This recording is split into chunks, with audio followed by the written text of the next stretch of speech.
Good morning guys. So, for today's video guys, gumawa ako ng salata pala guys. Time to cook.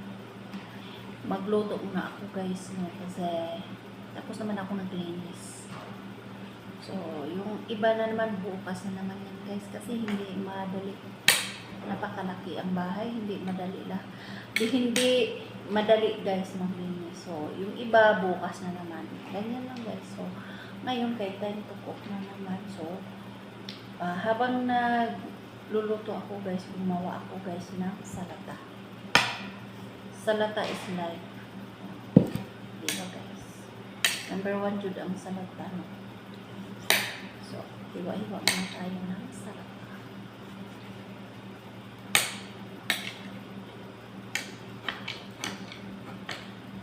So, mututok sa atas sa camera guys. Murag sa akong paminaw nakatulog ko gabi yung maayos guys. Nakatulog ako kagabi ng maayos. Oh. Tapos nanghalin ako guys ng kagising. So, parang okay na ang mata na ko karon guys. Yan.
Ito siya guys, tapos ko na itong hinugasan.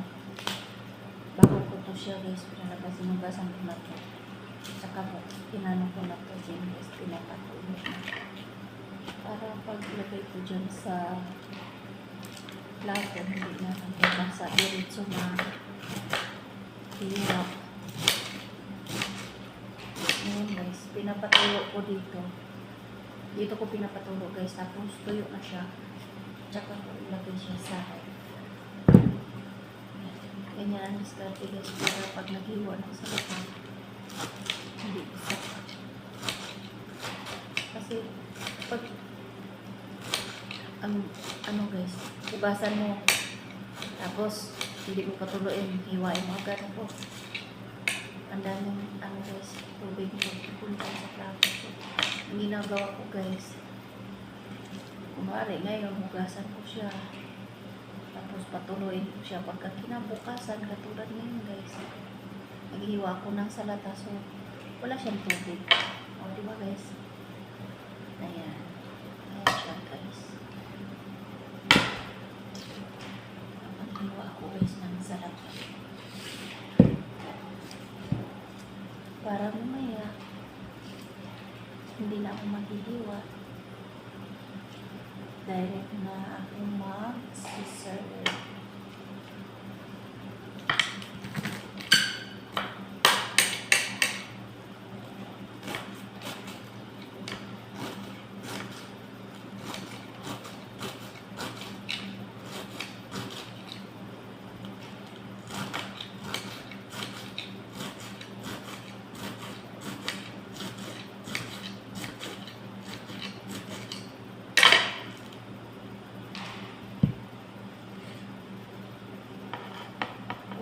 Marami.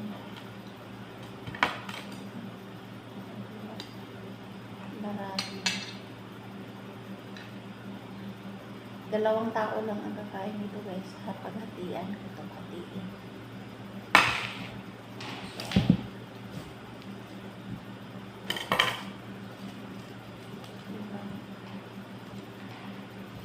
So, ubusin ko na lang kaya ito kasi konti lang.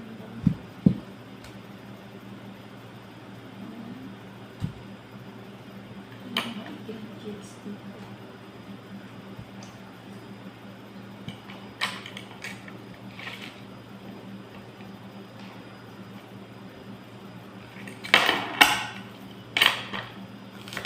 Maaga ako ngayon guys nagluluto kasi may pasok.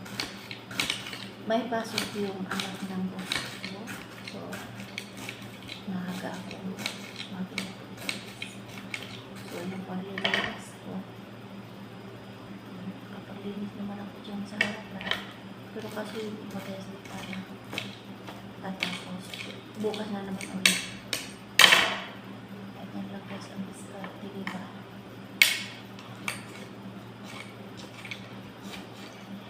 Mahirap talaga pag nag-iisa ka lang dito sa bahay. Kasi ganito guys, ngayon nag-iisa lang ako dito guys.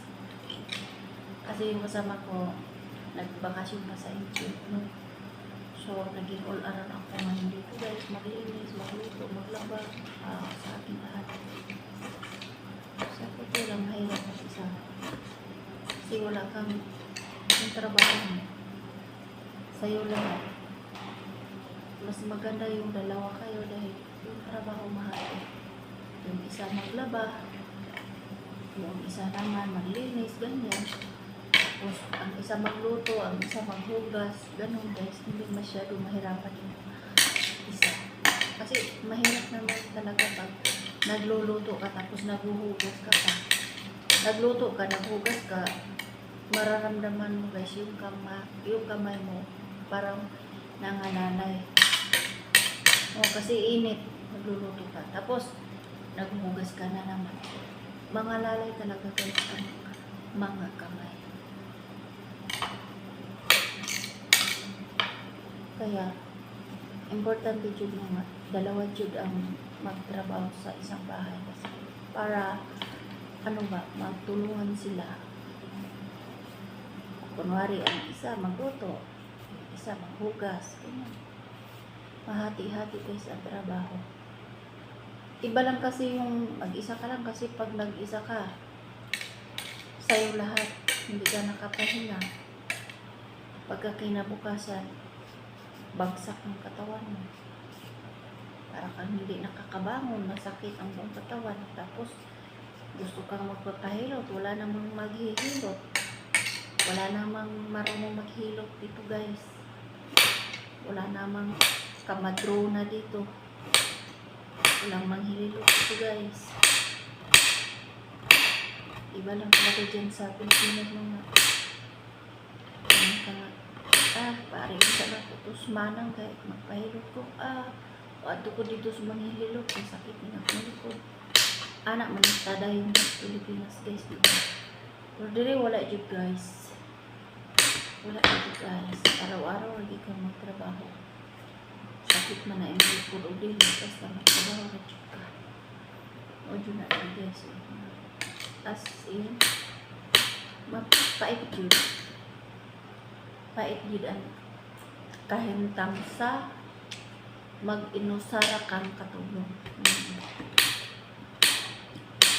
Buti na lang dito guys kaya kami bisag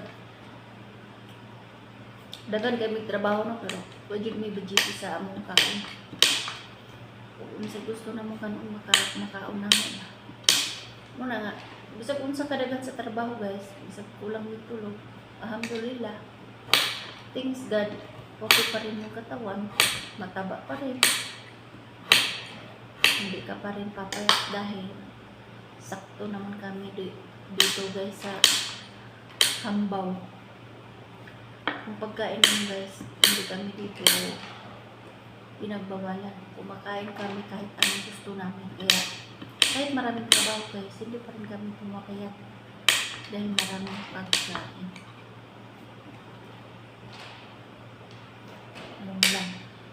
Yun lang ang maganda. Hindi katulad sa iba dyan na trabaho ng OFW, no? Yung iba guys, no? Na nagtatrabaho sa kasambahay.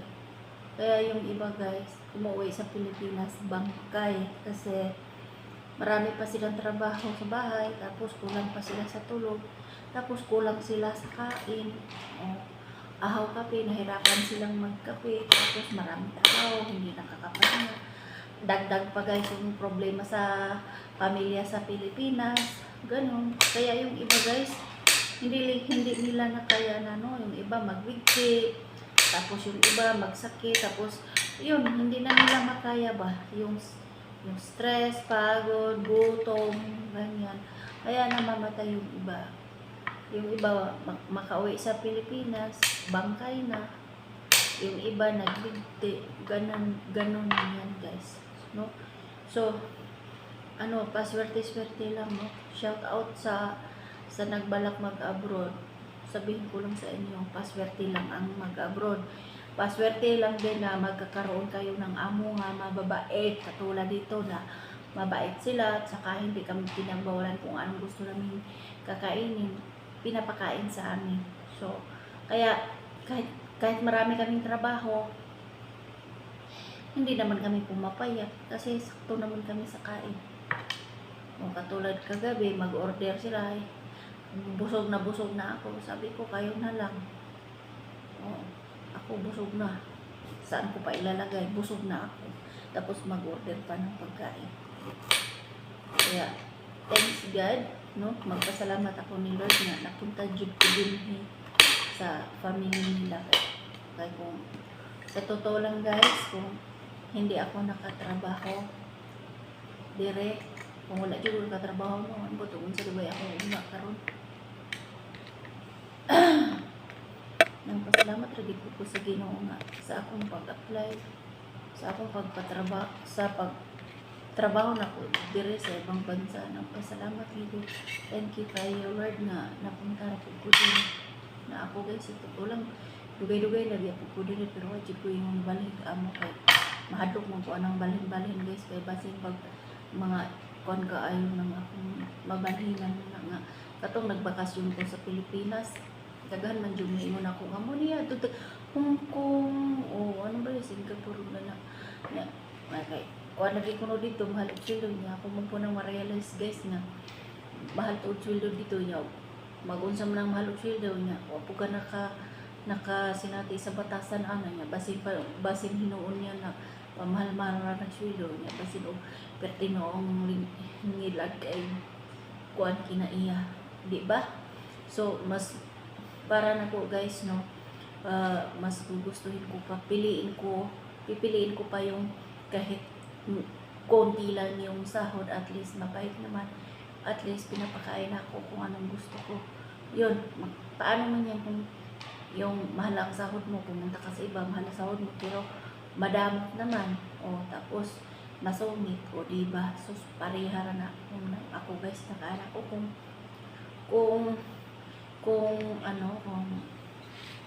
matapos na talaga yung kontrata at ma-expire na yung passport ko, tapos tumatanda na rin ako, ganyan.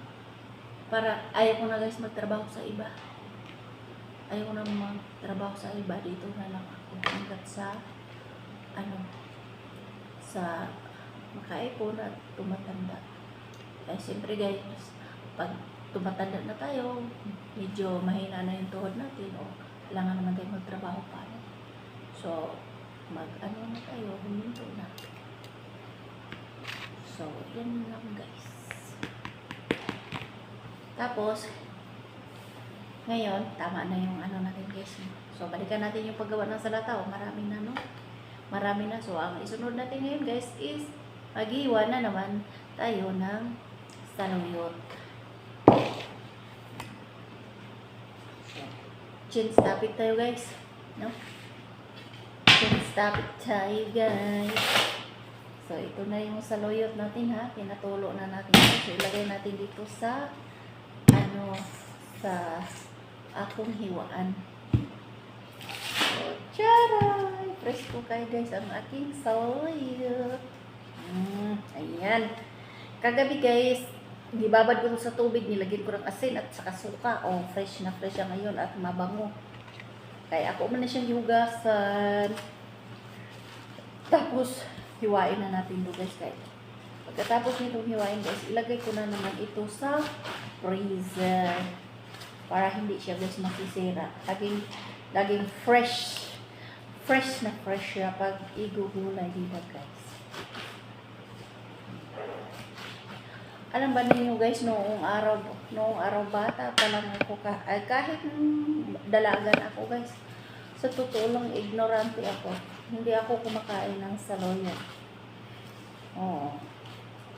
Pero ngayon na nandito na ako sa ibang bansa, napakasarap pala ang saloyot guys, no? Igugulay mo. Lalo na pag may kunting karni, ihalo mo, o sabaw sa mga buto-buto.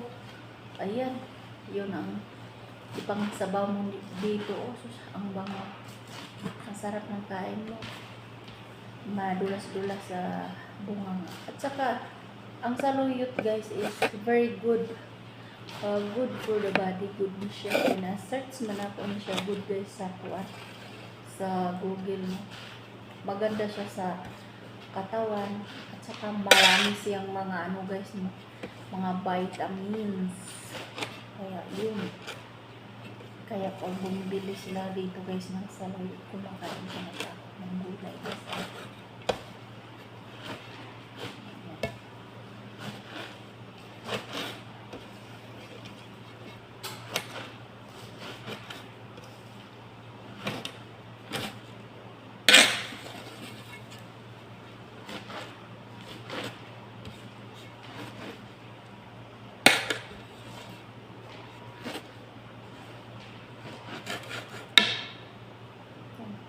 Nalaya guys.